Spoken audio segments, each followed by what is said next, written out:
हम gene mutation के chapter को डिटेल में समझेंगे। सबसे पहले म्यूटेशन की डेफिनेशन जान लेते हैं। म्यूटेशन किसी भी ऑर्गेनिज्म के न्यूक्लियोटाइड सीक्वेंस में होने वाला एक सडन हेरिटेबल चेंज है, जिसके के कारण जीन के अल्टरनेट फॉर्म्स यानी डिफरेंट फॉर्म्स बन जाते हैं और इस चेंज को हम कहते हैं म्यूटेशन। और ये चेंज रिकॉम्बिनेशन के द्वारा नहीं हुआ होता, तो इसको हम कहते हैं म्यूटेशन। म्यूटाजेनेसिस वो प्रोसेस है जिसके द्वारा म्यूटेशन होता है। म्यूटेंट वो ऑर्गेनिज्म है जो म्यूटेशन के कारण पैदा हुए नए फिनोटाइप को शो करता है। म्यूटेशंस 3 प्रकार की हो सकती हैं। पहला प्लॉइडी, जिसमें क्रोमोसोम का नंबर जो है वो चेंज हो जाता है। दूसरा क्रोमोसोमल एबरेशंस, जिसमें क्रोमोसोम के स्ट्रक्चर जो है उसमें चेंजेस हो जाते हैं। तीसरा इंडिविजुअल जीन्स में चेंज होना, इसको हम कहते हैं जीन म्यूटेशन। यही है हमारा आज का टॉपिक। इसके बाद जो रोल ऑफ म्यूटेशन में जो म्यूटेशन है वो जेनेटिक वेरिएशन और इवोल्यूशन का अल्टीमेट सोर्स है। ये ऑर्गेनिज्म को अडेप्ट करता है एनवायरमेंटल चेंजेस के लिए, और ये डिफरेंट एलील्स का यानी डिफरेंट फॉर्म ऑफ जीन्स का फॉर्मेशन करता है। म्यूटाजेंस वो एजेंट हैं जिनके द्वारा जो म्यूटेशन है उसका रेट यानी उसकी फ्रीक्वेंसी बढ़ा दी जाती है, इंक्रीज़ कर दी जाती है। अब हम इसके बाद समझेंगे molecular basis of gene mutation. Molecular basis पे म्यूटेशन को 2 पार्ट्स में डिवाइड किया है, स्पॉन्टेनियस म्यूटेशन और इंड्यूस म्यूटेशन।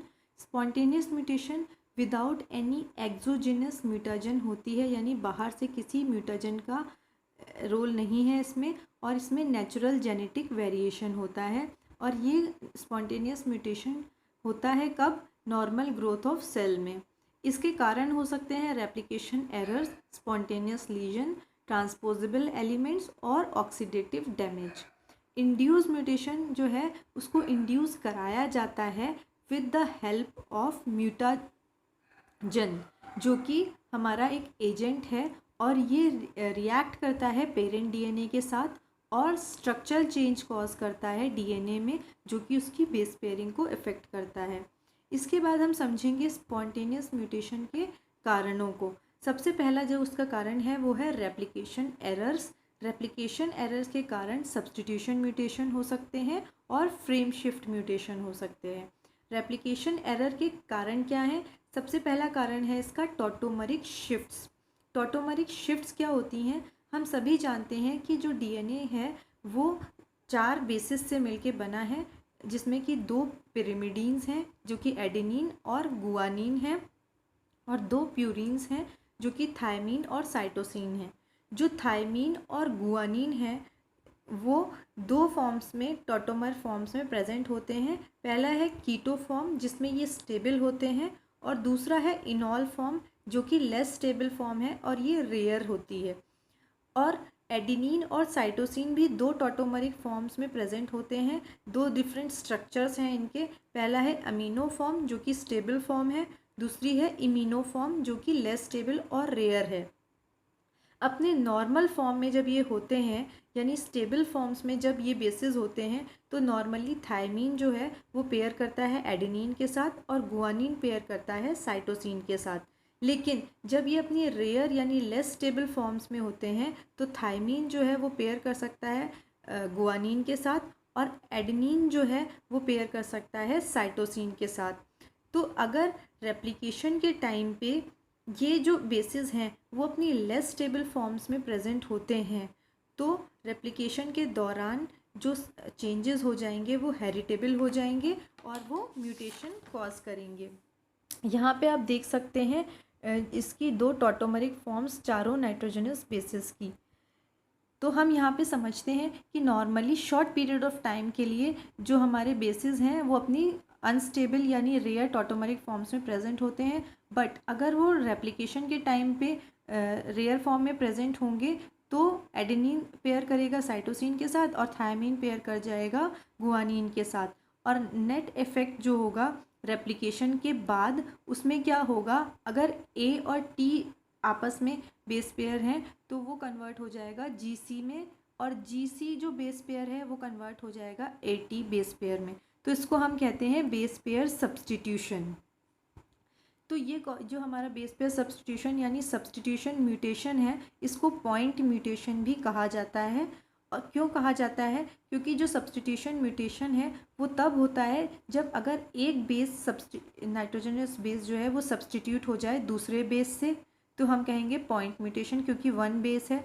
और अगर एक बेस पेयर सब्स्टिट्यूट हो जाए दूसरे बेस पेयर से, तो हम कहेंगे सब्स्टिट्यूशन म्यूटेशन। तो अगर वन बेस सब्स्टिट्यूट होता है तो मतलब सिंगल स्ट्रैंडेड डीएनए है, और अगर एक बेस पेयर सब्स्टिट्यूट होता है तो मतलब डबल स्ट्रैंडेड डीएनए है। जो सब्स्टिट्यूशन म्यूटेशन है वो बेसिकली दो कारणों से होता है। सबसे पहला है इसका ट्रांजिशन।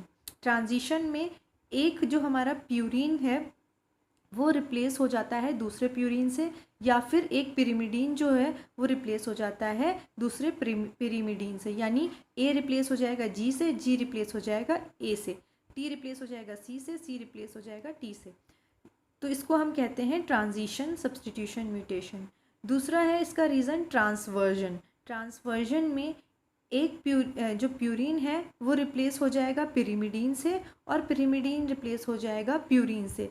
यानी ए रिप्लेस हो सकता है टी से या फिर सी से, या फिर टी रिप्लेस हो सकता है ए से या जी से। सिमिलरली जी रिप्लेस हो सकता है टी से या सी से, और सी रिप्लेस हो सकता है ए से या जी से। तो इस प्रकार हमारे ट्रांसवर्जन के 8 कॉम्बिनेशंस बन जाते हैं। ये हमारा एक एग्जाम्पल के थ्रू हम समझते हैं। ये हमारा डीएनए सीक्वेंस है ACGTCA। जब डीएनए रेप्लिकेशन हुआ तो रेप्लिकेशन के दौरान ये जो दो स्ट्रैंड्स हैं ये टेम्पलेट की तरह एक्ट करेंगे। तो जब ये टेम्पलेट की तरह एक्ट कर रहे होते हैं तो ये यहाँ पे हमने शो किया है कि ये जो गुआनिन है ये अपने रेयर टॉटोमरिक फॉर्म में कन्वर्ट हो जाएगा। तो इसके कन्वर्ट होने के कारण यहाँ पे जो बेस ऐड होगा न्यू डॉटर स्ट्रैंड में, वो साइटोसिन की बजाय थायमीन हो जाएगा। तो उसके बाद जब डीएनए रेप्लिकेशन के बाद जो हमारे स्ट्रैंड्स बनेंगे वो ये जो हमारा टेम्पलेट स्ट्रैंड है वो तो सेम होगा, और जो न्यूली सिंथेसाइज्ड स्ट्रैंड है उसमें सी की जगह टी ऐड हो जाएगा फर्स्ट जनरेशन में। बाकी ये जो हमारा सेकेंड टेम्पलेट स्ट्रैंड है उसमें कोई चेंज नहीं हुआ है, वो एज इट इज़ रेप्लिकेशन हो गया है। दूसरा जब सेकेंड रेप्लिकेशन होगा उस टाइम पे ये जो गुआनिन है ये वापस कन्वर्ट हो जाएगा अपने नॉर्मल कीटो फॉर्म में, जिसके की वजह से ये जो हमारा नेक्स्ट स्ट्रैंड बनेगा डॉटर स्ट्रैंड इसके लिए सिंथेसाइज होगा वो वाइल्ड टाइप ही होगा यानी ओरिजिनल होगा। बट अगर ये टेम्पलेट एज ए टेम्पलेट ये वाला स्ट्रैंड एक्ट करता है तो ये यहाँ पे जी की बजाय अब ए को ऐड करेगा, जिसके के कारण ये जो हमारा न्यूली सिंथेसाइज डीएनए है ये म्यूटेंट फॉर्म में कन्वर्ट हो जाएगा। तो बाकी सारे हमारे वाइल्ड टाइप रहेंगे, बट ये स्ट्रैंड जब टेम्पलेट की तरह एक्ट करेगा तो ये म्यूटेंट फॉर्म को जनरेट करेगा, क्योंकि इसमें एक बेस जो है वो सब्स्टिट्यूट हो गया है, जी जो है वो सब्स्टिट्यूट हो गया है ए से, और सी सब्स्टिट्यूट हो गया है टी से। तो ये हमारा ट्रांजिशन म्यूटेशन है, क्योंकि इसमें purine is substituted with purine और pyrimidine is substituted with pyrimidine. तो हमारा जीसी से ये एटी फॉर्म में कन्वर्ट हो गया है, एटी में कन्वर्ट हो गया है। इसके बाद हमारा जो ट्रांजिशन है वो एक पॉइंट म्यूटेशन है, और इसमें एक प्यूरिन से दूसरे प्यूरिन न्यूक्लियोटाइड में हमारा सब्स्टिट्यूशन हो जाता है, या पिरिमिडीन से पिरिमिडीन में। दूसरा है हमारा ट्रांसवर्जन म्यूटेशन, जैसा हमने समझा इसमें पिरिमिडीन सब्स्टिट्यूट हो जाएगा प्यूरिन से, और प्यूरिन सब्स्टिट्यूट हो सकता है पिरिमिडीन से। ट्रांसवर्जन जो म्यूटेशन है उसमें इसकी रिक्वायरमेंट क्या होती है कि जो प्यूरिन है वो पेयर करे प्यूरिन से, या पिरिमिडीन जो है वो पेयर करे पिरिमिडीन से। ये जो हमारे म्यूटेशंस हैं या ये जो मिसपेयरिंग है ये एनर्जेटिकली अनफेवरेबल है, क्योंकि हमारे जो प्यूरिन है वो हमारे सिंगल रिंग स्ट्रक्चर है, और पिरिमिडीन जो है वो डबल रिंग स्ट्रक्चर है, और डीएनए हेलिक्स को स्टेबल होने के लिए सिंगल रिंग हमेशा बाइंड करता है यानी पेयर करता है डबल रिंग के साथ। तो transversion mutations mostly energetically unfavourable होते हैं। अब जो हमारे सब्स्टिट्यूशन मिसपेयरिंग म्यूटेशंस हैं जो कि ट्रांजिशंस हैं यानी AC या GT जो मिसपेयर है वो मोस्टली जो डिस्टॉर्शन है हेलिक्स का उसको कम करता है, और जबकि हमारा जो AG और CT अगर मिसपेयरिंग होती है तो डिस्टॉर्शन ज़्यादा होता है। इसीलिए जो ट्रांसवर्जन है उसके कॉम्बिनेशन ज़्यादा होने के बाद भी इसका जो रेट है यानी फ्रीक्वेंसी है म्यूटेशन का ट्रांसवर्जन का वो लेस है। और दूसरा हमारा जो ट्रांजिशन है उसका फ्रीक्वेंसी ज़्यादा है, बट मोस्टली जो म्यूटेशंस होते हैं वो साइलेंट होते हैं या मिससेंस होते हैं। इसलिए जो ट्रांजिशन म्यूटेशन है वो मोस्टली सिंगल न्यूक्लियोटाइड पॉलीमॉर्फिज्म को शो करता है, यानी न्यूक्लियोटाइड चेंज तो होगा पर उसके कारण कोई भी इफ़ेक्ट हमें फिनोटिपिक इफ़ेक्ट नहीं पड़ेगा। इसके बाद जो हमारा दूसरा रीज़न है रेप्लिकेशन एरर का वो है वॉबल बेस पेयरिंग। अच्छा, इसमें एक चीज़ और है, जो एग्जाम्पल्स हैं सब्स्टिट्यूशन म्यूटेशन के, सबसे पहला है सिकल सेल एनीमिया।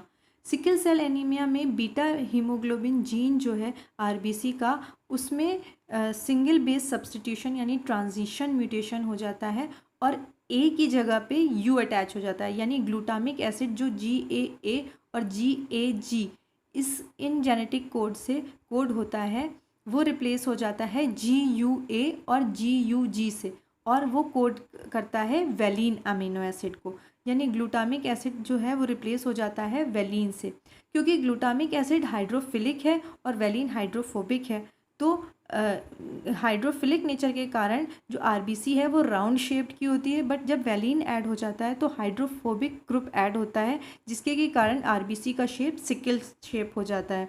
दूसरा एग्जाम्पल है कलर ब्लाइंडनेस। मोस्टली जो कलर ब्लाइंडनेस के पेशेंट्स होते हैं उनको किसी स्पेसिफिक कलर जो है उसके लिए वो ब्लाइंड होते हैं, तो ये इसका एक रीज़न है क्योंकि सिंगल बेस सब्स्टिट्यूशन के कारण कोई एक पर्टिकुलर अमीनो एसिड जो है वो चेंज हो जाता है, जिसकी वजह से किसी एक पर्टिकुलर कलर के लिए ब्लाइंडनेस जनरेट हो जाती है। नेक्स्ट जो हमारा रेप्लिकेशन एरर का कारण है, पहला तो टॉटोमेरिक शिफ्ट है, दूसरा है वॉबल बेस पेयरिंग या non Watson and Crick base pairing.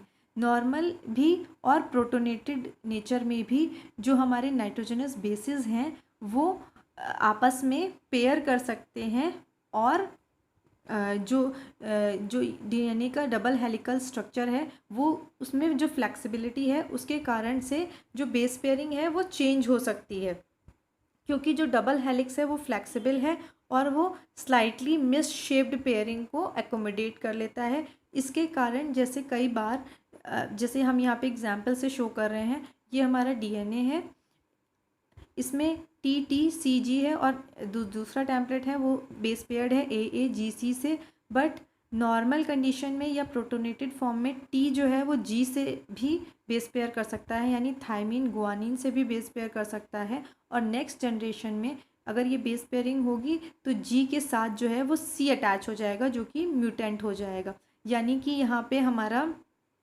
TA जो है वो कन्वर्ट हो गया CG म्यूटेंट में। सिमिलरली जैसे थायमीन जो है वो गुआनिन के साथ बेस पेयर कर सकता है, वैसे ही साइटोसिन एडेनिन प्रोटोनेटेड वॉबल के द्वारा साइटोसिन और एडेनिन भी बेस पेयरिंग कर सकते हैं। और ये स्लाइटली मिसमैच्ड पेयरिंग जो है ये हमारे DNA की जो डबल हेलिक्स है उसकी फ्लेक्सिबिलिटी के कारण हो सकता है, तो इसको हम कहते हैं वॉबल बेस पेयरिंग, और ये भी हमारा कॉज करती है स्पॉन्टेनियस म्यूटेशन को। नेक्स्ट है हमारा जो थर्ड पॉइंट है जो रेप्लिकेशन एरर कॉज करता है वो है स्ट्रैंड स्लिपेज या रेप्लिकेशन स्लिपेज। जो हम रेप्लिकेशन है अगर उसमें कोई एरर है हो जाता है तो उसके कारण जो कुछ एक्स्ट्रा न्यूक्लियोटाइड्स अटैच हो सकते हैं या फिर कुछ न्यूक्लियोटाइड्स रिमूव हो सकते हैं, यानी कॉपी ना हो, ये हमारे रेप्लिकेशन एरर के द्वारा हो सकता है। स्ट्रैंड स्लिपेज तब होता है जब जो हमारा न्यूक्लियोटाइड स्ट्रैंड है या टेम्पलेट स्ट्रैंड है या फिर जो बनने वाला न्यूली फॉर्म स्ट्रैंड है उसमें स्मॉल लूप फॉर्म हो जाए। ये म्यूटेशन मोस्टली उन उन DNA स्ट्रैंड्स में होती हैं जहाँ पे शॉर्ट रिपीट सीक्वेंसेस प्रेजेंट होते हैं।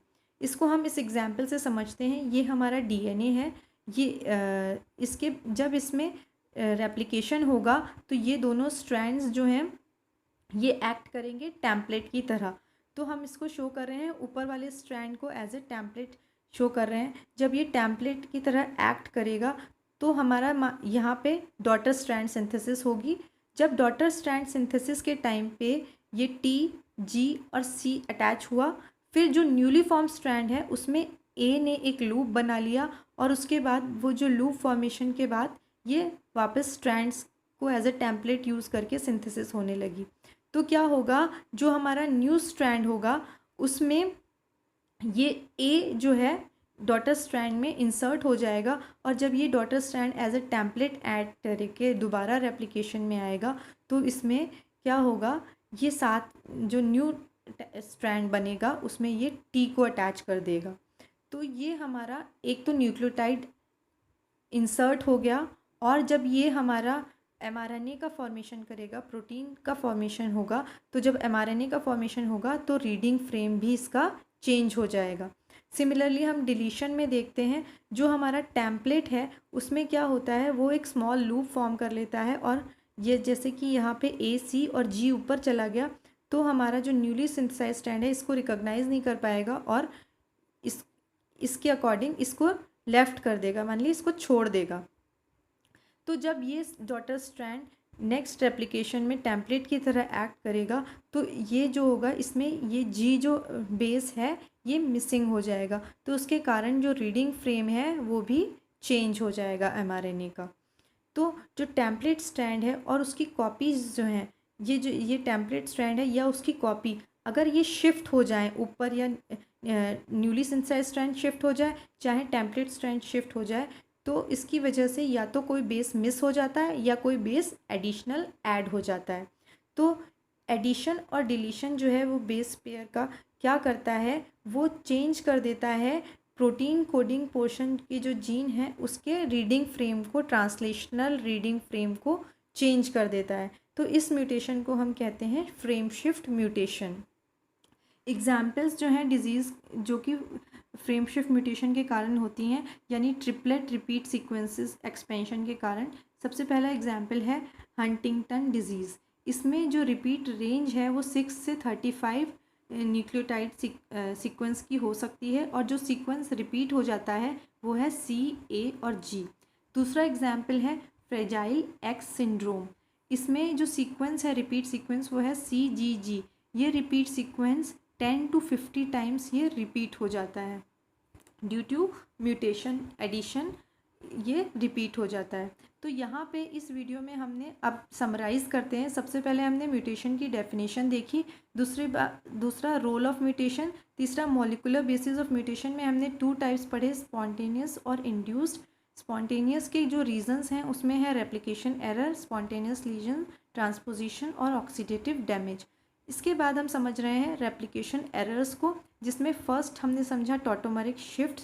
रेप्लिकेशन एरर जो है वो कॉज करता है फ्रेम शिफ्ट म्यूटेशन और सब्स्टिट्यूशन म्यूटेशन को। जो रेप्लिकेशन एरर है उसके क्या क्या कॉजेज़ हो सकते हैं, कारण क्या है, पहला है टॉटोमेरिक शिफ्ट, दूसरा है वॉबल बेस पेयरिंग और तीसरा है स्ट्रैंड स्लिपेज। जो हमारे फर्स्ट 2 हैं टॉटोमेरिक शिफ्ट और वॉबल बेस पेयरिंग, ये कॉज करते हैं सब्स्टिट्यूशन म्यूटेशन जिसको हम पॉइंट म्यूटेशन भी कहते हैं, और जो थर्ड रीज़न है स्ट्रैंड स्लिपेज, ये कॉज करता है फ्रेम शिफ्ट म्यूटेशन को, इसको हम एडिशन या डिलीशन भी कह सकते हैं। अब नेक्स्ट वीडियो में हम समझेंगे स्पॉन्टेनियस लीजन्स को और ऑक्सीडेटिव डैमेज और ट्रांसपोजेबल एलिमेंट्स को। अगर आपको इस वीडियो से रिलेटेड कोई क्वेश्चंस या क्वेरीज़ हैं तो आप मुझे कमेंट बॉक्स में मेंशन कर सकते हैं। और जैसा मैं हमेशा कहती हूँ कि अगर आपको आज का वीडियो पसंद आया तो प्लीज़ लाइक, शेयर और सब्सक्राइब ज़रूर करें। मेरे चैनल का नाम है biotechnology lessons by doctor Shefali Mathur.